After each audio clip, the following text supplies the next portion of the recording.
కమలాలయ అన్న మాటకు అర్థం ఏంటంటే క అంటే బ్రహ్మశక్తి, మ అంటే విష్ణుశక్తి. ఈ రెండూ ఏ శక్తిని కొలుస్తున్నాయో ఆ శక్తి కమలాలయ పార్వతీదేవి. కామాక్షి పరదేవతా స్వరూపం. ఆ అమ్మవారికి కుడి చేతి వైపు సరస్వతీదేవి ఉంటుంది, ఎడం చేతి వైపు లక్ష్మీదేవి ఉంటుంది. ఇద్దరూ కూడా వింజామరలు వీస్తూ ఉంటారు. కలియుగం కదూ, ఎక్కడ చూసినా కుడి చేతి వైపు లక్ష్మిని ఎడం చేతి వైపు సరస్వతిని చూపిస్తూ ఉంటారు. పరమ తప్పు. కుడి చేతి వైపు సరస్వతి ఉండాలి, ఎడం చేతి వైపు లక్ష్మి ఉండాలి. శంకరాచార్యుల వారు కూడా సౌందర్యలహరి చేస్తూ కమలాలయా స్వరూపాన్ని వర్ణించారు. అందుకే ఎప్పుడైనా అమ్మవారి పూజ చేస్తే కమలే కమలాలయే ప్రసీద ప్రసీదా అంటుంటారు. సరస్వతీ లక్ష్ముల చేత సేవింపబడుతున్నటువంటి స్వరూపం. ముత్తుస్వామి దీక్షితారు వారు ఎన్నో కీర్తనలు చేశారు అమ్మవారి మీద, తిరువారూరులో ఉన్నటువంటి పరదేవతా స్వరూపం మీద.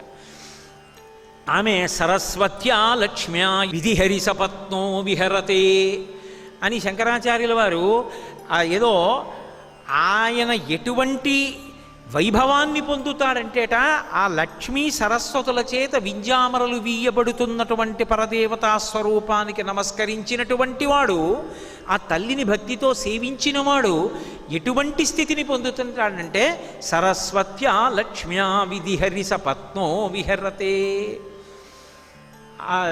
ఆయన ఆ భక్తుణ్ణి చూసి చతుర్ముఖ బ్రహ్మగారు అసూయ పడతాట. ఇదేమిటి, నా భార్య కదా సరస్వతీదేవి, నాకు ఉండవలసినటువంటి సరస్వతీ విలాసం కన్నా కూడా ఎక్కువ విలాసం ఈయన ఎందుందే, ఇంత గొప్ప అనుగ్రహం సరస్వతీదేవిది ఈమెకి ఎలా వచ్చింది అనుకుంటాట.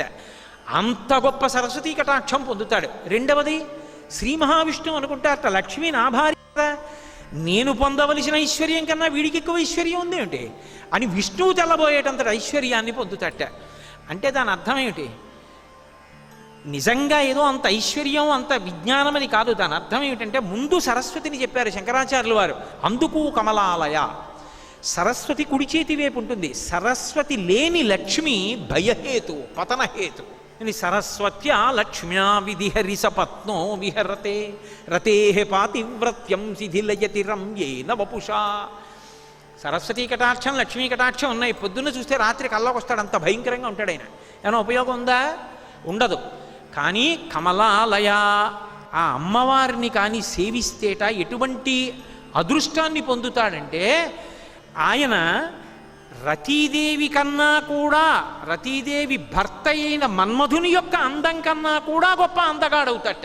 లోకంలో అందం అంటే మన్మధుడినే చెప్తారు, మన్మధుడు అంతటి అందగాడు లేడని. అందుకని రతీదేవి చాలా సంతోషపడిపోతుందట మా ఆయన కన్నా ఏమిటంటుంది ఎవరినన్నా చూస్తే.